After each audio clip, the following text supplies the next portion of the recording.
together in a bag with the rerun shows and the cocaine nose job. The daytime crap of the folk singer slub. He hung himself with a guitar string, a slab of turkey neck, and it's hanging from a pigeon wing. But get right if you can't relate. Trade the cash for the beat, for the body, for the hate. And my time is a piece of wax falling on a termite who's choking on the splinters. So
good morning. It's Uncle Lou here. That's right, it is me, Uncle Lou, live on YouTube for you. Thanks for watching. I really appreciate it. Also, in addition to that as well, this is the Your Season is Over video. That's right, the only Sunday afternoon college football weekly recap video that actually matters. Make sure you hit the thumbs up. It does take me a long time to make these videos. The least you can do is hit the thumbs up. And today, because I'm a 5-star dummy, I decided to use a copyrighted song because, well, I just felt like I had to for the losers today. And that means I can't make no money on this video. So the least you can do is hit the thumbs up. Hell, maybe even share the video out. And most importantly, subscribe if for some reason you're not subscribed. We do these point and laugh videos every Sunday during the college football season. And this is a college football channel year-round, 365 days a year. Subscribe, hit the thumbs up. I'd really appreciate it. All right, you guys know the routine. We're going to point and laugh. We got some good ones today. We'll highlight the losers. There's plenty of other YouTube shows you can watch on Sundays that will talk about how great your team was yesterday and how great your quarterback is. And this was great and that was great and everything's great. There's a popular one that comes on at 8 o'clock tonight, as a matter of fact. But that's not what this is. We point and laugh. I will do like a Heisman list at the end. I've got a list of 3 or 4 teams that I saw play yesterday that I thought were the best teams I saw yesterday. Not the best teams in the country, not my picks for national title, just best, some really good wins yesterday for a couple of teams. Do have something for you there. The updated We're Back rankings, you know about this, right? There's 6 fan bases that every single offseason, they yell at us. Well, we're next year. I know we've been dog shit forever, Lou, but this is our year. Next year is our year. You know the teams, right? Nebraska, Miami, Tennessee, Florida, Auburn, Texas A&M. These teams that haven't won anything in at least a decade. By anything, I mean they haven't won their conference and they haven't won a playoff game in at least a decade. But every offseason, this is the year. Well, we rank them every Sunday by how close they are to actually being back. Could they win their conference? Could they win a playoff game? How close are they to doing that? Got an updated We're Back rankings. Heisman, talked about that. We got a Heisman list updated today. I know who should win the Heisman. I don't know if he will because he doesn't play quarterback, but I've got an updated Heisman list. I'll give you that. We, of course, have the paper plate special, the analytics clown of the week, the regular rundown here on the Your Season is Over video.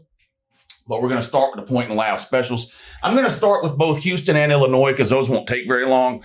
I only put them on here because they were bad losses.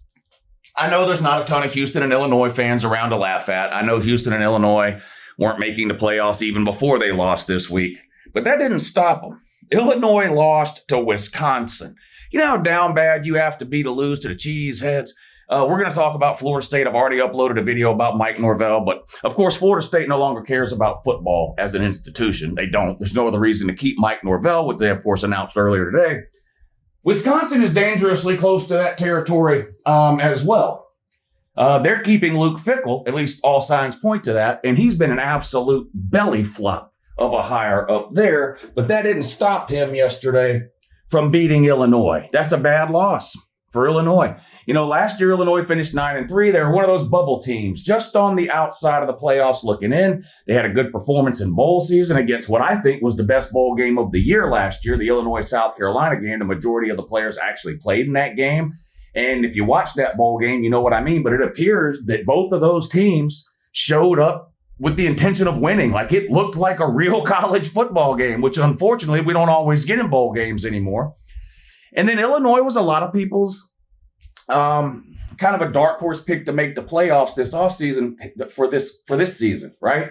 Because they were so close last year. They finished up strong. Brett Bielema has been a head coach for a long time. They had some pieces coming back. Most importantly, their quarterback, Luke Altmaier. Hasn't gone great. Hasn't gone great for Illinois. They, of course, are not going to make the playoffs. They had played themselves out of that even before yesterday. But, boy, you lose to Wisconsin. You deserve to be on the Your Season is Over wall, and that's where you are. Houston, front and center, because you lost to TCU 17-14. Now, both Illinois and Houston were ranked. Illinois, of course, in the Big Ten. Houston in the Big 12. Houston was kind of I don't want to say they were a sham, but their schedule's backloaded. They played they had their easier games in the first sort of 7 or 8 weeks of the season, and you could tell all along just by looking at their schedule that things were going to get more difficult over the last 5 or 6 weeks of the season, and their record has began to reflect that. They were undefeated for a while, 1 loss for a while, sitting on 2 losses, now 3 losses. It's been kind of a snowball effect here at the end of the season for Houston. Sort of similar to BYU last year. Now, Houston was never in the top 10 or anything like that, like BYU was last year before they collapsed in November, but a similar collapse to BYU from last year. So Illinois and Houston both lost yesterday as ranked teams to unranked opponents, 2 pretty bad ones, Wisconsin and TCU. So Illinois, Houston, season is over. All right. Let's just go to Florida. I look, y'all know I'm a degenerate gambler. I love betting on sports, all sports. Hell, I'm betting on, there's a college basketball game on right now. I don't even give a shit about college. I can't name 1 college basketball player this year. But I just like gambling. So if there's a game on TV, I was editing some of the intro of the Your Season is Over video earlier, and I needed something to put on TV. So I turned the TV on. And I saw where a basketball game was coming on. I said, well, shit, I'll bet on it then. Point is, I'll bet on almost anything. I said all week, I'm not betting a dime on this Florida-Tennessee game. I mean, I know everybody watching thinks I'm an idiot and don't know anything about college football, and I've never even seen a game, and that might be true. Well, the never seen a game part is not true. I watch about 12 games every Saturday. I watch about 15 or 16 games total over any given week. But anyway, it might be true that I don't know anything at all about college football and I'm just a loudmouth idiot with a camera and a YouTube account. That's likely true. But I do watch a lot of football. And I could not figure out the Tennessee-Florida game heading up to it. In fact, that's one of the reasons I never did a prediction video on the Tennessee-Florida game this week. It wasn't because I wasn't interested in it or wasn't going to watch it. I thought it was one of the most interesting games of the week. The problem is, you look at Tennessee, right? They're already sitting on 3 losses, so they're not making the playoffs. So just a little bit disappointing there, even though I didn't think they were making the playoffs anyway. They've struggled on the road under Josh Heupel, right? Going back 3-4 years, his entire time there. They tend to lose to bad teams on the road almost every single year. So you have that aspect of it. You've then got the added aspect of Tennessee has not won a game in Gainesville since 2003. And they play every other year down. They play every year, Tennessee and Florida do. Home and away, home and away, home and away. So every other year since 2003, Tennessee has gone down to Gainesville. And every single time they've lost. And before you say, well, Tennessee had some bad teams, they did. But so is Florida. Florida was terrible 2 years ago. Tennessee was pretty good. Tennessee went down there and lost. Think about all the coaches each of those teams have had since 2003. You got to go out. Ron Zook at Florida beat Tennessee every single time they played in the Swamp. Of course, Urban Meyer beat Tennessee in the Swamp every time they played. But then after that, you had a who's who of deadbeats as coaches for Florida, but they still managed to beat Tennessee every single time the game was in Gainesville. Muschamp beat Tennessee in Gainesville. McElwain beat Tennessee in Gainesville. Mullen beat Tennessee in Gainesville. Hell, even Billy Napier was undefeated against Tennessee in Gainesville. So you look around, you go, I know Florida's terrible, and they are, but all they do is beat Tennessee in Gainesville on top of that. So that's the Tennessee side of things. Then you look at the Florida thing. Okay, well, they're without their coach. They're a terrible team. True. But then you look at the 3 games they've played since they fired their coach. I thought they played tough against Georgia. They rolled over and died on the road at Kentucky. They got beat 38-7. I thought, okay, that's it. Florida's done. They won't win another game. They won't even compete. They're in give-up mode. Then the following week, they went on the road to Oxford and damn near beat Lane Kiffin and Ole Miss. And now they're coming back home to the Swamp to play Tennessee. So I didn't know which version of Florida was going to show up for this game, the Ole Miss version or the Kentucky version. Even though I think Tennessee's a better team than Florida, Tennessee can't win in the Swamp to save their life. So I was like, I don't know. Well, it turns out Tennessee was the right side to be on. They absolutely destroyed Florida. One of the worst beatings Tennessee has put on Florida probably ever. This game was over almost before it started. I'm looking at Florida State. 31-11 was the final score. Tennessee they didn't do shit in the second half. It was 31-0 at halftime. 31-0.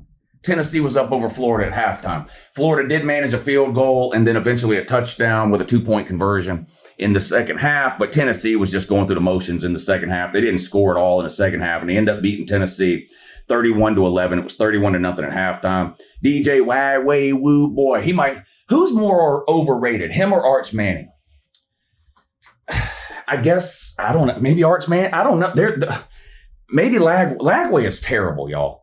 Arch Manning at least has a couple of great games. Yeah, hell, he had another good one this weekend. DJ Lagway is terrible. Listen to this. 11 of 17 for 116 yards against a bad Tennessee pass defense. A defense that's gotten even worse in the last week because they lost their best player, Boo Carter. He quit. He gave Tennessee one of these and chucked up the deuces, dipped out, first thing smoking, get me the fuck out of Knoxville. Smart man, Boo Carter, smart man. So you would have thought if Lagway could have success through the air against anybody, it would be this Tennessee defense. Not the case. 11 of 17. Just horrific for Lagway again against a bad Tennessee defense. Tennessee ran the ball for 248 yards on Florida. And this is a Florida defense that up until recently has played pretty good this season. Going all the way back to the beginning of the year. They were something like 1-2 or 2-2 or something like that, and it only given up one defensive touchdown. I'm like, how the hell you lose? They had no offense. The defense was keeping them in their games. Even that game they lost at LSU, right, where Lagway threw 5 interceptions. They only lost that game 20-10, and one of those touchdowns that LSU scored was a defensive touchdown. So the defense only gave up one touchdown. I know LSU ended up not being great either, but the point is, Florida's defense have played pretty good. Didn't matter yesterday. Tennessee ran for almost 250 yards on them. Just embarrassed them and humiliated them. First time winning down there since 2003. That's embarrassing. First half, just an absolute freight train by Tennessee in the first half, 31-0. And it was over at that point. Florida versus Florida State next week. Holy shit. What a terrible fucking game that's going to be. That ought to be the Disband Your Program Bowl is what it ought to be. Whoever loses that game ought to have to disappear for a decade. We shouldn't be subjected to watching football that fucking bad. But it is at both Florida and Florida State. Florida, your season's been over, continues to be over. And I hate to be the bearer of bad news. I know I've gone back and forth on this next subject here, Lane Kiffin. I've gone from thinking Lane Kiffin was staying at Ole Miss to thinking he was going to Florida, back to thinking he was staying at Ole Miss, to thinking he was leaving Ole Miss, but didn't know where he was going, maybe LSU or Florida, to thinking, well, maybe he goes to the NFL, to now still not knowing what Lane Kiffin is going to do, but thinking it's not going to be Florida. And the administration appears to be sort of all in on Lane Kiffin. I know there's other names floating out there, Jed Fish, Drinkwitz at Missouri, a couple other ones. But the fan base for sure has been 100% Kiffin or bust for 2-3 months now. Really going back to last year when they wanted Napier fired. The Florida fan has been, it's Kiffin or nothing. Now, we all know how the mind of a fan works. In the end, whoever Florida hires, whether it's Kiffin or me, Florida fans are going to immediately start talking about what a great hire it is and how they're going to 100-0 next year and winning it all because they finally got their guy or whatever, right? That's what they'll do. But deep down, if they don't get Kiffin, they're going to be in a bad way. I don't think they're getting Kiffin. I still am not certain where Kiffin is going. I'm starting to think now it might not be LSU or Florida. What if it's... There's been some weird things that have happened before with coaching searches. You go back a few years ago to when the Brian Kelly from Notre Dame to LSU and the Lincoln Riley from Oklahoma to Southern Cal thing happened. That was mind-blowing when that happened. There was nobody talking about that. There was nobody that thought that was happening. It had not been mentioned. There was no rumors. It came out of fucking nowhere. What if that's what we're staring down the barrel of here with Lane Kiffin? What if Lane Kiffin does intend to leave Ole Miss? He's scheduled to make an announcement, by the way, next Saturday. The Egg Bowl is on Friday of next week. According to a statement put out by Ole Miss athletic director a couple of days ago, Lane Kiffin and the university are expected to make an announcement the following Saturday, 6 days from now, about Lane Kiffin's future at Ole Miss. What if he is leaving Ole Miss, but he's not going to Florida and he's not going to LSU and he's not going to the NFL? What if he's going to a school that currently has a head coach in place? Well, we know it won't be Florida State because they keep Mike Norvell. Two schools that I don't know. I don't know anything. This is pure speculation on my part. The world of college football in the last 5 years, there has been so many things that have happened that up until the moment they happened, I would have said, that's never happening. And then it happened. Whatever it is, coaches going places, all kinds of shit has changed in the world of college football. What about Texas or Southern Cal? I know he was at Southern Cal before. I know they took a giant dump on him. They fired him on the fucking tarmac. I don't know where Lane Kiffin is going, but I don't think it's Florida. Florida fans, you're down bad. You know who else is down bad? Florida State. Not because they don't know who their coach is going to be. That's why Florida fans are down, because they don't know who their coach is going to be next year. Florida State fans are down for the exact opposite reason. They do know who their coach is going to be next year. It's fucking Mike Norvell again. This guy's got 4 losing seasons in 6 years. Florida State as an institution has given up on football. It's proof positive. There is not a single logical reason to keep Mike Norvell. They lost again, which is why they're on the wall again, on Friday night to NC State in a game where they had no offense at all. And Tommy Castellanos, their savior quarterback from Boston College, looked like he'd never seen a football before. Just an embarrassing performance from Florida State on a Friday night. And the reality is, a lot of people were watching that game because it was the only game on. It wasn't buried at 4 o'clock Saturday on the CW where no one watched it. It was prime time on Friday night when no other game was on and a lot of people fucking watched it. And it was really, really bad. It was really, really fucking bad. They lost to a bad NC State team. They've got to beat Florida just to get bowl eligible. We'll talk a little bit about that game coming up here in a minute. They looked like last year's team. The defense, I know it was NC State, but the defense played pretty good. You give up 20 or 21 points, what was it, 21 points? You should be winning those games. They looked like last year. Last year, Florida State, you'd look up at the end of the game, they'd give up 20, 24, 17, 23 points, but they couldn't score 10, 11, 12. That's what happened again on Friday night. No offense at all. No offense at all. Castellanos is an absolute joke. He was terrible. He had another bad game. They can't bench him. There's no one to put in. This has been my number one complaint about Mike Norvell, other than his overall record. He's got a losing fucking record.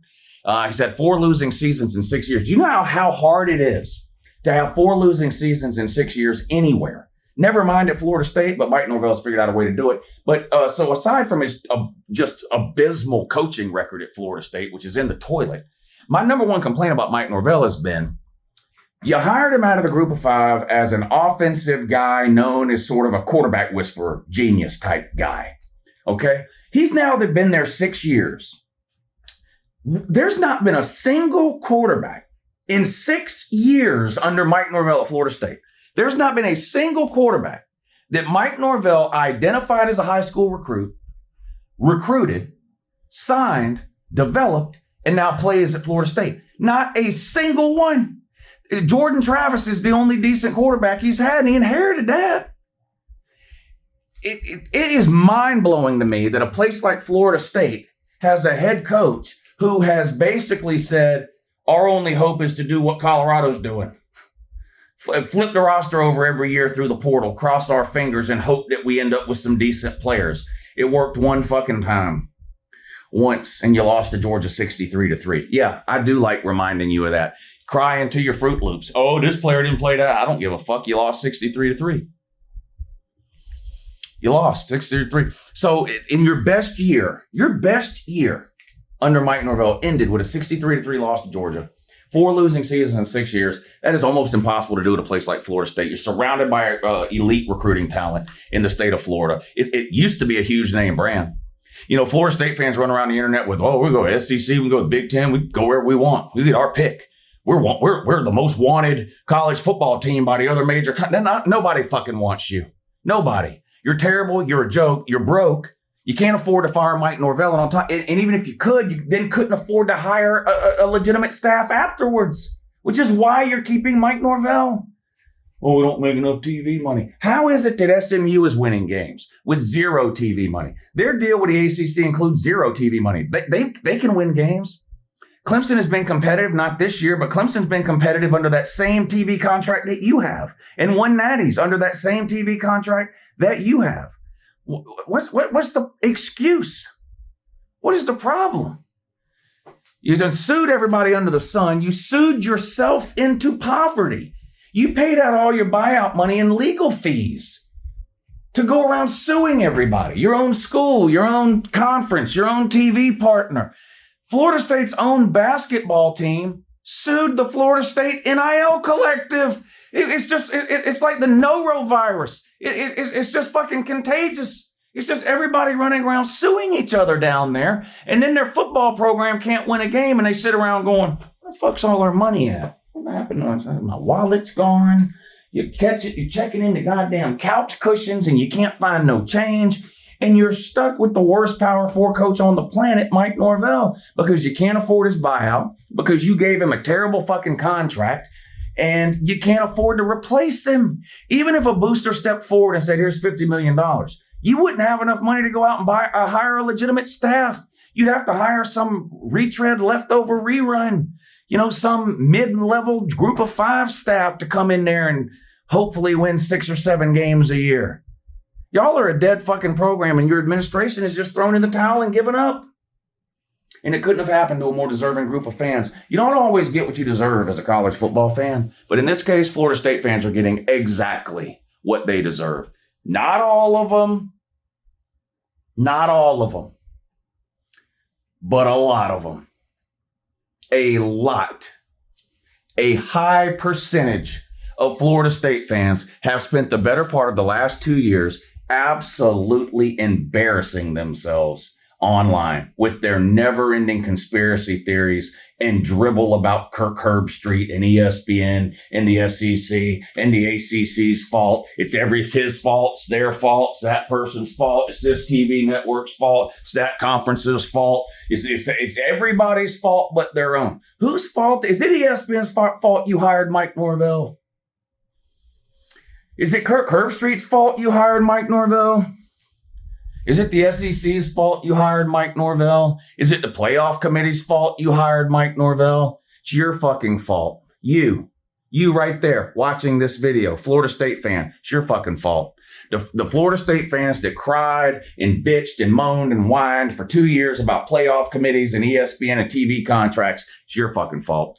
It's your fucking fault. Eat it up. Grab your straw and eat it up. Slurp it up, too. Florida State, your season's been over, and it's over again. What's next? Georgia Tech. Holy shit. Speaking of games being over in the first half, I thought that was going to be a good game. Now, almost everybody picked Pitt to win that game, so congratulations to everybody who picked Pitt to win the game. Not this guy. I actually had faith in the nerds that they could pull it off at home. I've seen them do it so many times this year. There hasn't been a single day that's gone by that I thought Georgia Tech was some great team. But Haynes King has had the ability to sort of drag them across the finish line in a lot of games that honestly they probably should have lost. Well, all that caught up with them yesterday. Mistakes in the first half, poor play on offense and defense. And before you knew it, before you even knew what the fuck was going on, it was 21-0 in this game. And Pitt had a massive lead. And Georgia Tech, to their credit, did not roll over and die, which maybe they would have done in some previous years under some previous head coaches. They scratched and clawed and at one point got themselves back into the game in the second half, down 7. But that didn't last long. Pitt hit a big play, scored to go back up by 14, and the game was pretty much over. At that point. They ended up losing 42-28. It was 21-0 in the first quarter. It's just bad. They got within 7 in the fourth quarter, but never could tie it up. Tech in their last 3 games, listen to this. Lincoln Riley disease. Does Jeff Collins have Jeff Collins. Does Brent Key have Lincoln Riley disease? You tell me. In Georgia Tech's last 3 games, they have given up 48 points to NC State in a loss, 34 points to Boston College in a 2-point win. Boston College has 1 win this year. They got 48 to NC State, 34 to Boston College, now 42 to Pitt. That's 124 points Georgia Tech has given up in their last 3 games. There is not a serious football team on the planet that would give up that many points in 3 games. You're not serious. Sorry. You're not. King was 27 of 41. 2 touchdowns, 2 interceptions, 257 yards. He did have 76 rushing yards and a touchdown. So, again, he did what he could do. I didn't think he had a great first quarter, but after that, I thought he played pretty well, but it wasn't enough. Georgia Tech's defense just couldn't make enough stops in the second half to allow Georgia Tech to ever really get themselves back in the game. Like I said, they cut it to 7 there in the second half. Pitt immediately scored again to put it back to 14, and you could just kind of feel it at that point that was it, and it was over. Now, Georgia Tech's got 1 game left. Their opponent in its last 3 games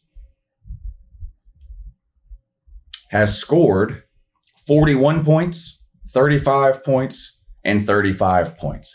So just to recap, Georgia Tech in their last 3 games has given up 124 points. They're getting ready to play a team that in its last 3 games has scored 111.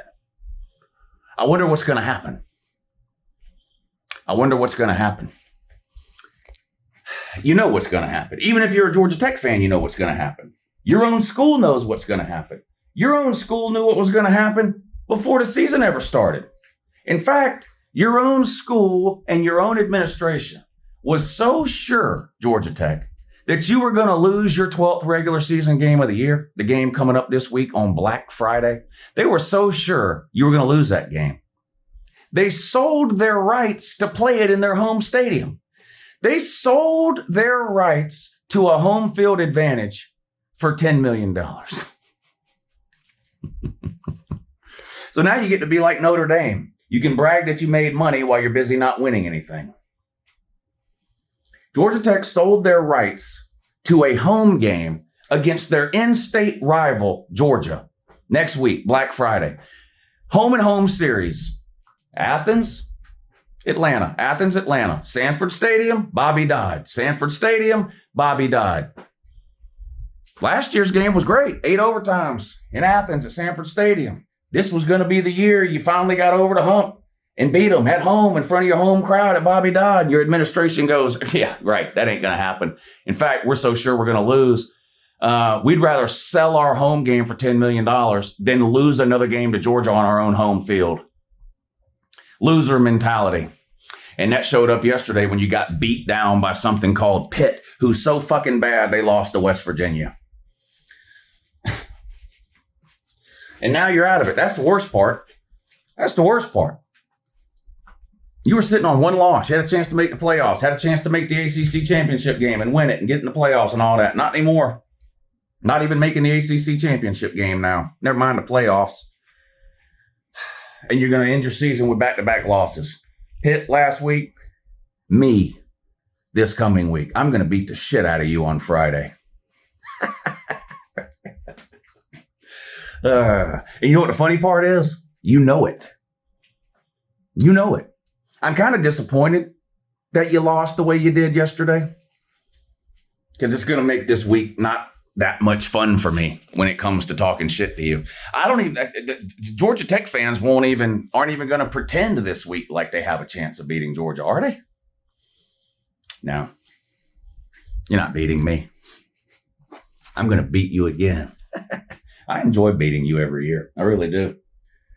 I really do. Georgia Tech, your season is over. You got obliterated by something called Pitt. That's bad. Missouri lost. Can you believe it? I can. Of course I can believe it. I would have been shocked if they won. Why? Because Missouri's a garbage can? No. Missouri's the most mid team. You know the word mid that everybody uses to describe everything? And usually when they use the word mid, they're not even accurate. Usually they're talking about a good team that they don't like, and they use the word mid as an insult. Oh, they're not any good. They're mid. You know, it's basically just identifying as a non-ball knower when you do that. Missouri is the old school definition of mid. Missouri beats the bottom half of the SEC, and they lose to the top half. Literally mid. They're literally mid. All week, I said, I can break down this game, talk about Missouri's offense. They're getting Pibula back at quarterback. That's great. Ahmad Hardy's had some good games. They play tough-nosed defense. Could be a low-scoring game with Oklahoma where a turnover or a special teams play. I could have gone through and done all that. Or I could have just looked up the SEC standings, seen that Oklahoma was in the top half of those SEC standings, and went, oh, well, Oklahoma's winning the game. So that's what I did. And that's what happened. Eli Drinkwitz is the most overrated coach in the country. I'm not saying he's terrible. He's not Mike Norvell. He's not Billy Napier. Obviously, the guy's won 9+ games each of the last 3 seasons. Look at who Missouri has beat and look at who they've lost to. Outside of their bowl win against Ohio State, they haven't beat anybody. And this year's the most perfect example possible of how mid Mizzou actually is. They have beat in the SEC South Carolina, Auburn, and Mississippi State, the 3 worst teams in the SEC. They have lost in the SEC to Bama, Vandy, A&M, and Oklahoma. This is the most glaring case of mid in the history of mid.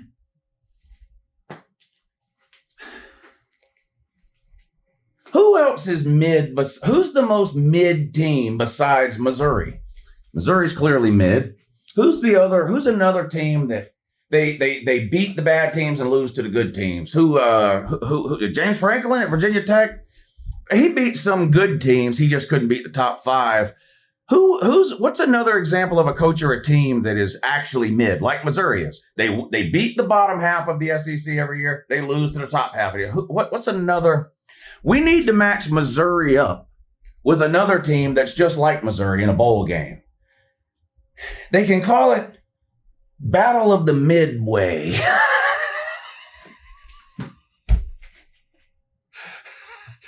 Shout out to the Air Force and the Navy.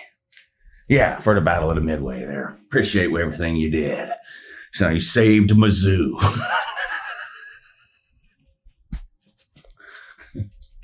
Did y'all see the hype video that Texas A&M put out for their game against a middle school team this weekend? I don't even know who they were playing or care because they played one of these no-name elementary FCS group of 5 deadbeat, dead body, nothing programs. They put out a hype video this week of their players running around an army base, jumping in and out of tanks and shit like that. No wonder their fans think they're a service academy.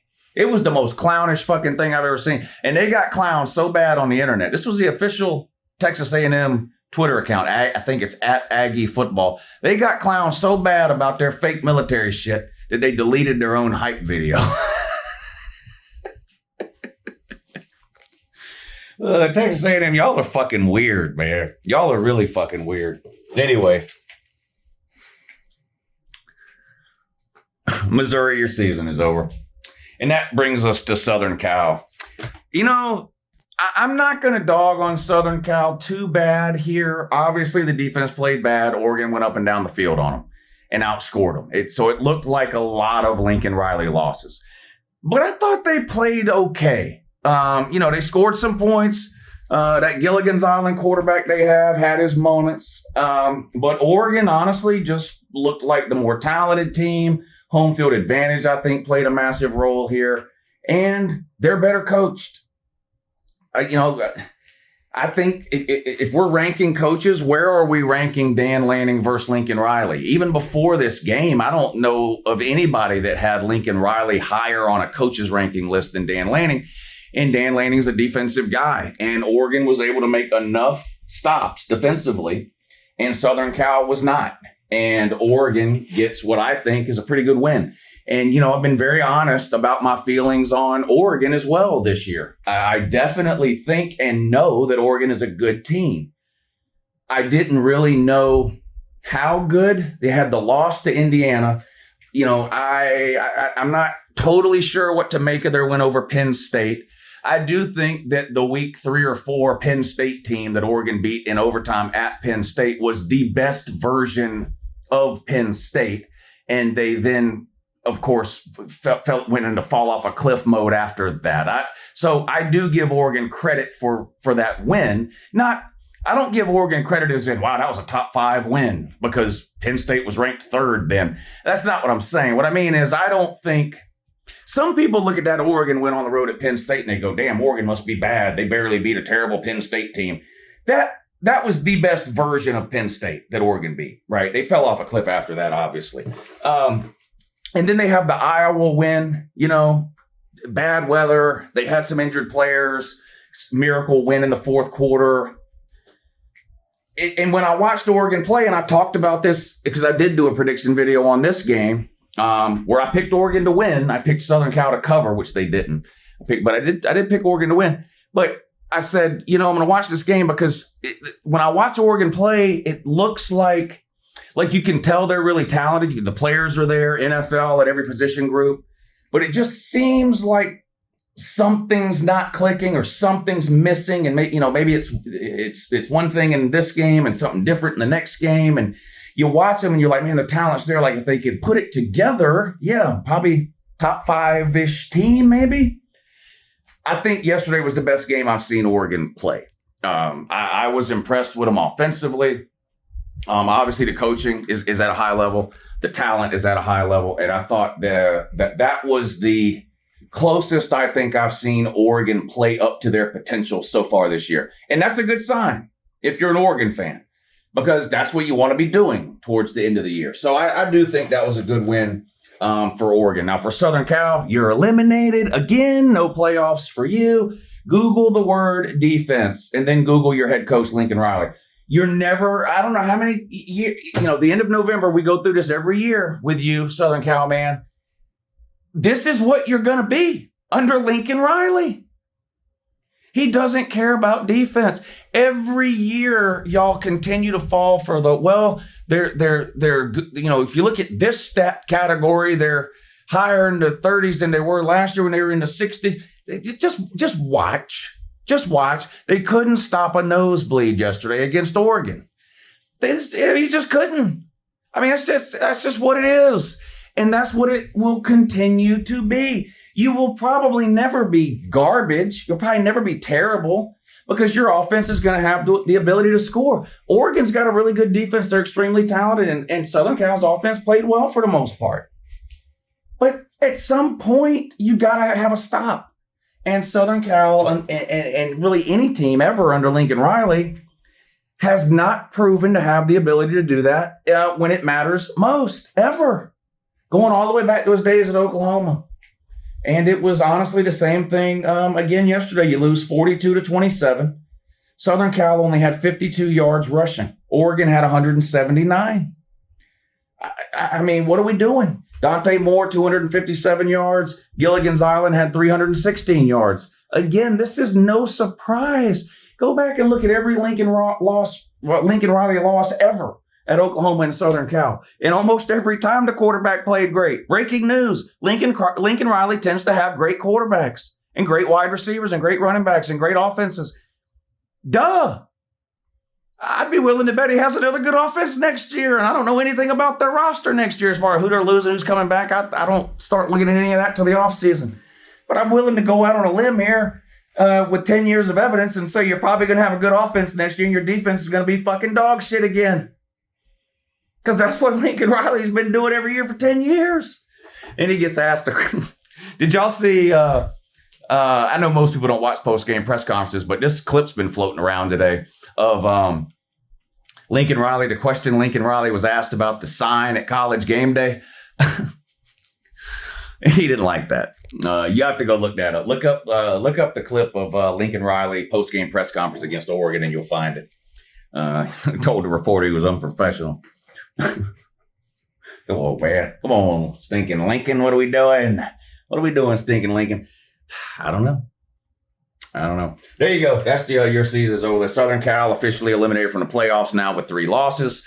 Oregon, barring some sort of unforeseen, probably multiple disasters, Oregon's probably in too. They play Washington this coming week. So a rivalry game. Weird things happen. But even if Oregon loses that game, that's only going to be their second loss.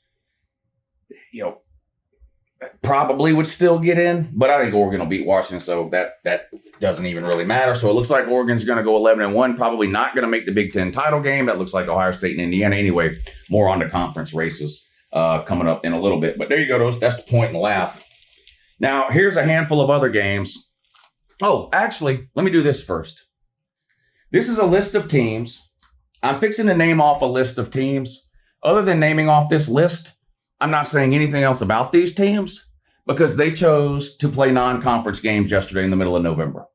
And it's absolutely ridiculous. It's bad football. It's bad TV. It's bad for the fans. It's bad for the TV networks. Nobody. I didn't watch. I watched maybe 3 or 4 minutes of the Georgia game yesterday. I'm a diehard Georgia fan. I don't watch that shit. There's too many other good games on in the middle of November. Conference races are being decided. Playoff bids are up for grabs. And I don't even care about the debate that like the Big Ten wants to have with the SEC about whether or not it's some kind of unfair advantage. There's no rule that says you have to play non-con games at this time of the year or that time of the year, and you can't play a non-con game at this time of the year. So as far as the Big Ten argument that it gives the SEC some kind of unfair advantage, well, then you do it. You don't have, you can do it too. My issue with it is that it's bad fucking football, and I don't like watching it. Play it in the beginning of the year or don't play it at all, but I don't like watching this terrible fucking football in the middle of November.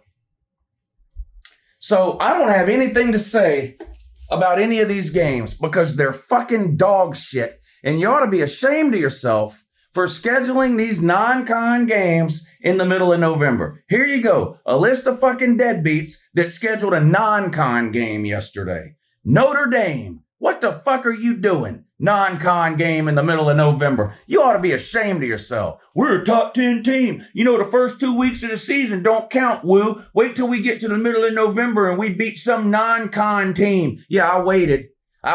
That's all I have to say. You scheduled you played a non-con game in the middle of November. You ought to be ashamed. Georgia, Texas A&M, Bama, Wake Forest, Clemson, Auburn, South Carolina. Stop doing that. Stop it. We don't want to watch these games in week fucking 1 when we've been 8 months without college football and we're so desperate we'd watch almost anything. I don't even want to watch those games then, but I'm willing to put up with it then. I'm not willing to put up with it in the middle of November, which is why I didn't watch more than a minute or two of any of those fucking games.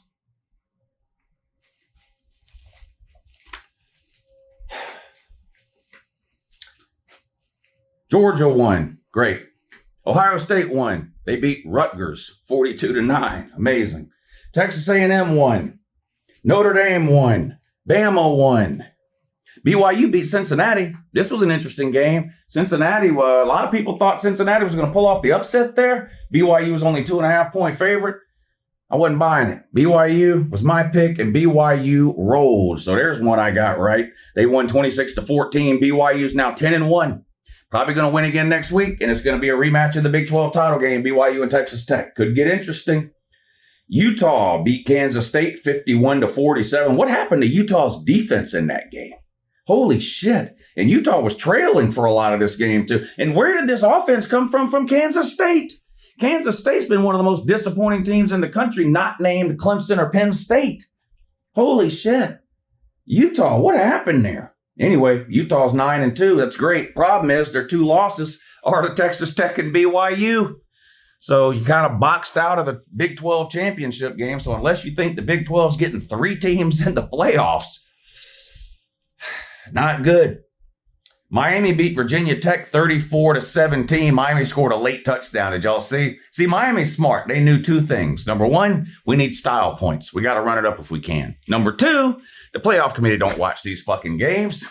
They look at the scores in the morning, right? Notre Dame was up 10 points with like a minute and a half to go. They could have basically just ended the game, you know.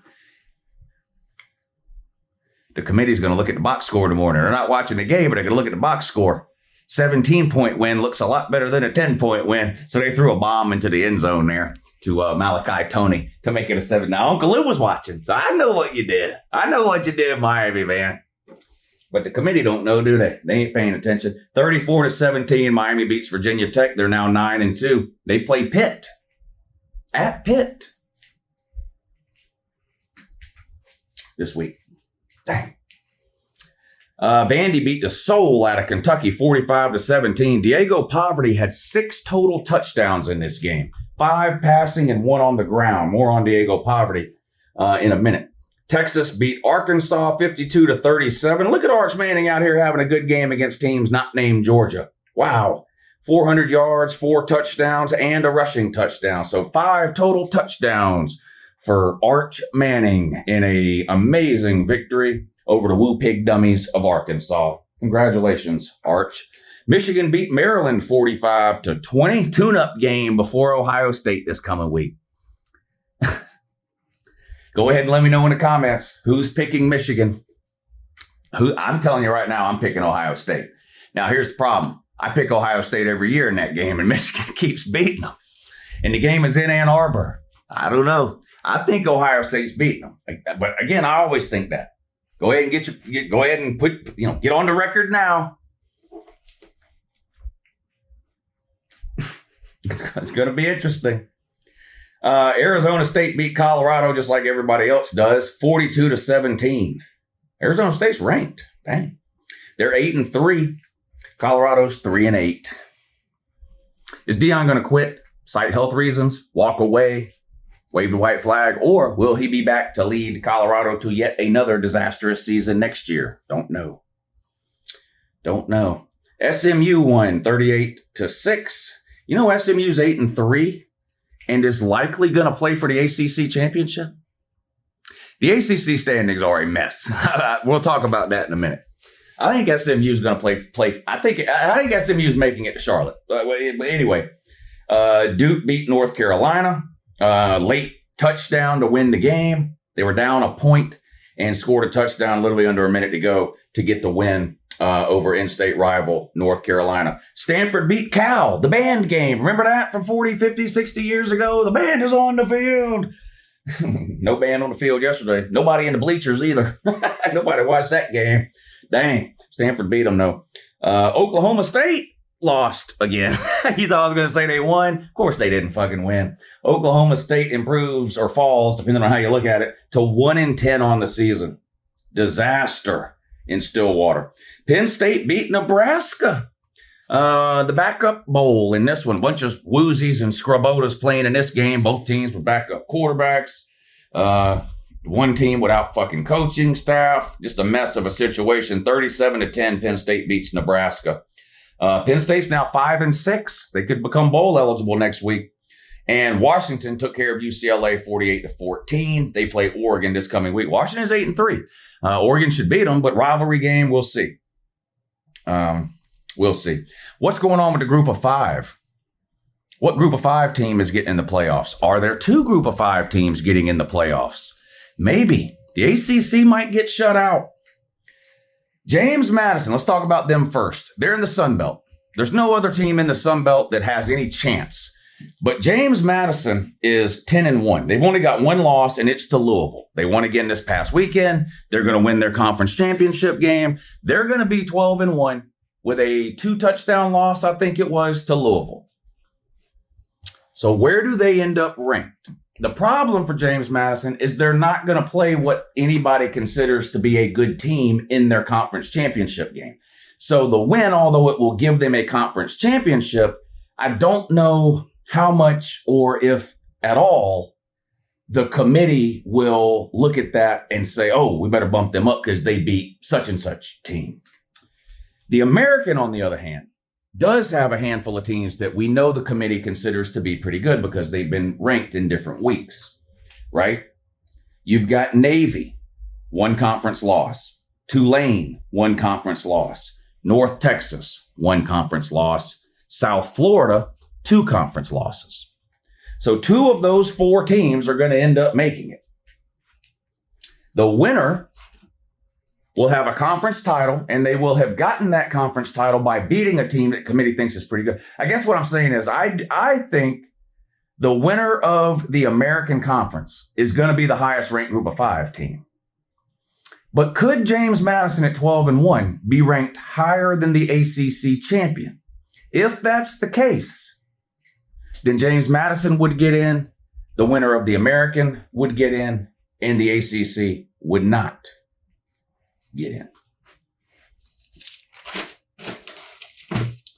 There's an expression that applies to the ACC right now, and that expression is, they are in a bad way. Best teams I saw play yesterday. These teams got some good wins yesterday and looked good doing it. Oregon. I wouldn't consider myself being negative on Oregon. I've been honest and realistic about Oregon. I think they're one of the most talented teams in the country, but every time I've watched them play this year, it kind of just looks like they're in second gear, kind of stuck. Things not just quite going right. It always feels like they should be better than they are. I think this was the best game they played all year. They beat a pretty good Southern Cal team, and they're likely headed to the playoffs. Vandy, Pavia had a career day, and he's had a lot of career days. This is probably the best he's had. 6 total touchdowns, 5 through the air. He absolutely lit it up. Pitt, Pitt got obliterated last week by Notre Dame in a game that they didn't care about at all. The coach even came out before the Notre Dame game and said, I don't care if we lose by 100. Fuck this game. It's a non-conference game. No, doesn't matter. And so Notre Dame said, okay, we'll beat you by 100. They didn't come down to Georgia Tech, who was sitting on only 1 loss, ranked in the top 15. And, from the word go, they jumped all over the nerds. And Lambda, never had a chance. Georgia Tech got blown out. It's a good win for Pitt yesterday. And Tennessee. And, they haven't won in Gainesville since most Tennessee fans have been alive. Way back in 2003 was the last time they won down there. They play there every other year because they play every year, home and away, home and away. So, they've played in Gainesville every other year since 2003. So they've lost whatever that is, 11 or 12 games in a row down there. And like Pitt, they jumped all over their opponent early. It was 31-0 at halftime. Tennessee was beating Florida. Final score 31-11. So those four teams, those were the four best wins yesterday. Here's my Heisman list, and I think I know who's winning. I'm 100% certain who should win. It should be Jeremiah Love, the running back for Notre Dame. He's got ridiculous numbers. He has great games in their big games. I don't know what Notre Dame was doing schematically against Miami in the first, and Miami beat them fair and square. And I've got Miami ranked higher than Notre Dame because of that. So this isn't a shot at Miami in any way. They came out throwing in that game with a quarterback making his first ever start. They never even got Jeremiah Love involved in that game on the road at Miami until the second half. And I remember live streaming that game like it was yesterday and going, what are they doing? And then they finally started giving the ball to Jeremiah Love in the second half. And if you'll remember, that's when they came back and damn near won that thing in the end because they started feeding Jeremiah Love. He has been absolutely unbelievable this year. He is the best running back in college football. There's no doubt or debate. He is amazing. He's a workhorse. He can bang between the tackles. He's got multiple 60, 70-yard touchdown runs. He had another long one yesterday. He's the best player this year in college football, and he should win the Heisman. He's a running back. Running backs don't typically win the Heisman, although there is that weird thing floating around. A running back has won the Heisman in every year that ends in the number 5 since like 1975, 75, 85, 95, 05, and 15. A running back won the Heisman in all those years. Now here we are, 2025. Will the trend continue? I think it should. I think he has done enough. And here's the thing: when you look at the quarterbacks this year, there's some great quarterbacks in college football. And I've got them all on my Heisman list: Mendoza, Sayan, Simpson, Stockton, Pavia, Reed. All great quarterbacks this year. None of them really have the numbers that we're used to seeing from Heisman QBs. Whether you want to go back, and I'm not just talking about like the Joe Burrow year from 2019. I mean, the benchmark for quarterbacks over the last 10 years has become like, 4,000 yards, 40 touchdowns. We even had a couple go 5,000, 50 touchdowns. I don't think any of those guys are going to get that by the time the Heisman. I don't. So if you're going to give it to a non-quarterback, this would be a year to do it because Jeremiah Love is absolutely amazing. Deserves it, in my opinion. And it's while I think there's plenty of great quarterbacks in football, from a Heisman perspective, which tends to be more of a numbers game, not a lot of eye-popping numbers from these quarterbacks. If Jeremiah Love doesn't win it, I think it'll be Mendoza. I think you're going to get some split votes for Ohio State. Jeremiah Smith's unbelievable. He's unbelievable. But Ohio State, and look, you play who's on your schedule. But the reality is Ohio State has been way better than the majority of the teams they've played. So Jeremiah Smith is taking games off. He didn't play yesterday. I mean, he took a sick day. He was just like, sit this one out. Their other wide receiver, Carnell Tate's taking a couple of games off. On top of that, they're up in the second half of these games so much, they tend to run the ball a lot, rest their starters. I don't blame them. But because of that, you look at Jeremiah Smith's numbers compared to, say, Devontae Williams or somebody that's, one of these other wide receivers that had these video game number years over the last decade or so. They just don't compare. Now, one stat with Jeremiah Smith that is mind-boggling to me, he's played in 24 games as a college student. Guess how many touchdowns he has in 24 games? 26. He has scored 26 touchdowns in 24 games. That's wild. He's really good. He's really good. Anyway, the best defensive player, Jacob Rodriguez, the linebacker for Texas Tech, definitely having the best season. Not saying he'll be drafted number 1 overall or he's a better linebacker. Whoever's watching right now, you're thinking, well, my linebacker on my team's better than he is. Okay, yeah, whatever. It's the best linebacker I've seen play this year, Jacob Rodriguez at Texas Tech. Josh Pate special tonight. Look at this, right? Reed, y'all know that Josh Pate comes on every whatever night. So I know Sunday night at 8. And his whole thing is, he casts a wide net. Every team is good. Every coach is good. Every player is good. The glass is always half full. anytime your team loses, you can go to the Josh Pate channel and he's going to, pat you on your head and tell you everything's going to be okay. The running joke we have here on the channel. That's what it's become, as a running joke. So on the Your Season Is Over video every week, at the end right now, we have what's called the Josh Pate special. And I pick out a couple of fan bases or a couple of games from yesterday where the fans are really upset or really sad or depressed or angry or whatever it is about what happened to their team yesterday. And I tell them, hey, you're the Josh Pate special. Go to Josh Pate's channel tonight at 8 o'clock. He's going to tell you everything's going to be okay. And of course, he does. Look at this tweet right here.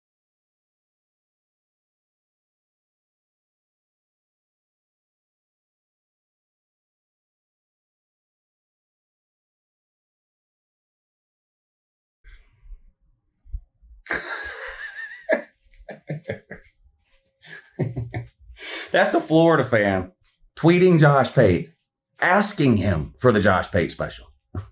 Josh, please, man. Come on, Josh. On your show Sunday night, please tell me everything's going to be okay, Josh. See, this is the reality channel. See, you come here for the reality. Florida's dog shit. I've been telling you, I told you all off season. Lagway was overhyped and no good. Napier didn't know what he was doing. Should have been fired last year. But, I tell you, I'm the reality, right? But if your team is bad, Florida, you don't like the reality. I get it. You don't like to hear how shitty you are. I don't have the ability to lie to you. I have to be honest with you. And in Florida's case, because they're so dog shit, you don't like that. Go to Josh Pate, like that Florida fan told you to. He'll tell you everything's going to be fine. The glass is always half full. The little Orphan Annie routine. The sun will come out tomorrow. Josh Pate special. Might have a Josh Pate special for Ole Miss fans tonight. And I know they didn't play, so they're not upset about anything as far as that goes. I get it. But they might be about to be really upset. Why you're upset doesn't matter. Whether you're Florida and you're finally coming to the realization that Uncle Lou's been right for the last 5 years and you really are a dog shit team and program, or whether you're coming to the sad reality that your coach might be giving you one of these and chucking up the deuces. Josh Pate special tonight, maybe for the Ole Miss fans. You might want to check it out. And Southern Cal. Hey, boy, y'all went up to Austin and tried so hard. Really proud. Fought to the end. Defense made a couple of stops. He'll tell you that. Just couldn't get a stop when it mattered at the end. Oregon's really good, though. Next year, Lincoln Riley will have the defense that you've been hoping for the last decade. Just give him one more year. Paper plate special. It's got to be Florida and Georgia Tech. It's got to be. Florida was losing 31-0 at halftime. Georgia Tech was losing 21-0 in the first quarter. These games were over. And it's sad, too, because those were two of the games I was really looking forward to watching, both in prime time last night. And they were both over 10, 15 minutes in. So it was a little disappointing. Paper plate special, big time from Florida and Georgia Tech. All right. How about some conference? We're back. The We're Back rankings. A&M, of course, number one. They're going to play for the SEC championship, most likely.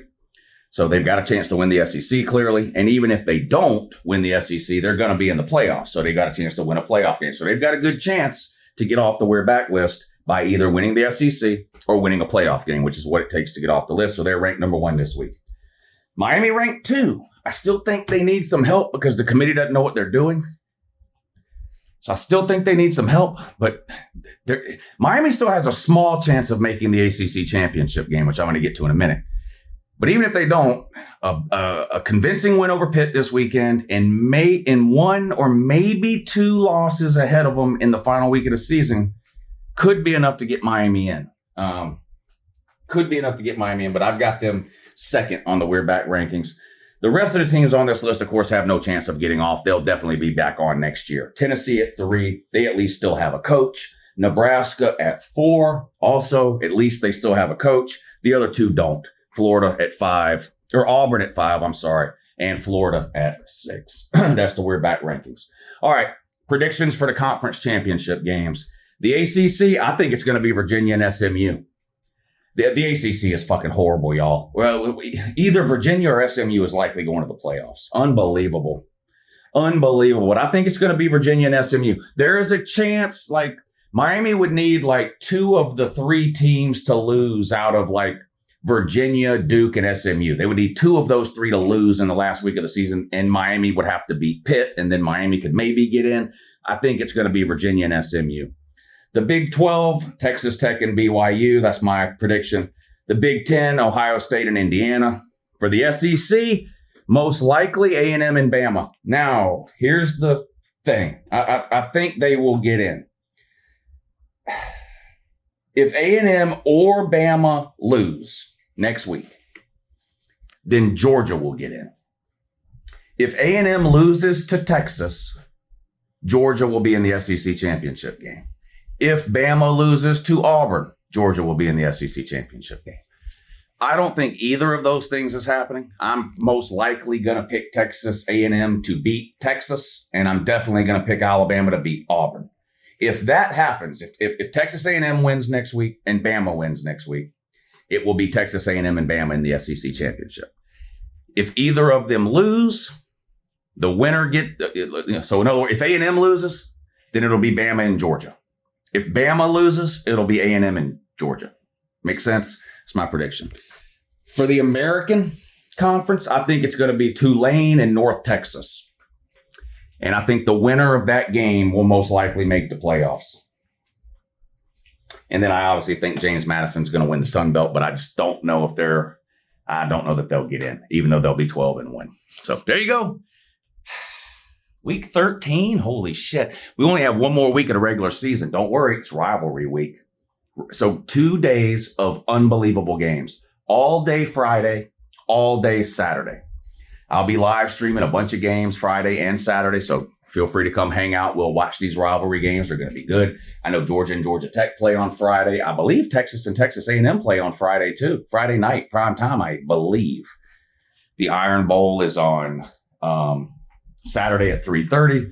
The game, Michigan and Ohio State, Saturday at noon. Tons of games. Clemson, South Carolina, Louisville, Kentucky, Florida, Florida State in the Burn Your Program Down Bowl. Whoever loses that game just ought to disappear forever, right? Imagine how bad you have to be to lose to Florida. Then imagine how bad you have to be to lose to Florida State. Then realize one of those things has to happen because they play each other. Unbelievable. Anyway, I do appreciate you watching. Please hit the thumbs up. Subscribe if for some reason you're not. Call-in shows every Tuesday and Thursday night at 9 p.m. So feel free to give me a call and talk some college football. I can't wait till next week. What's better? Last thing, and then I'll let you go. What do you like better? Rivalry weekend at the end of the year or week 1 at the beginning of the year where we get 5 days of games because of the Labor Day weekend? You get Thursday, Friday, Saturday, Sunday, Monday, 5 days of college football, lots of big non-con games. Or do you like rivalry weekend better? I think those are always the 2 best weekends of college football. I don't know. Which one's better? Let me know down below. Anyway, I appreciate you watching. Have a good morning.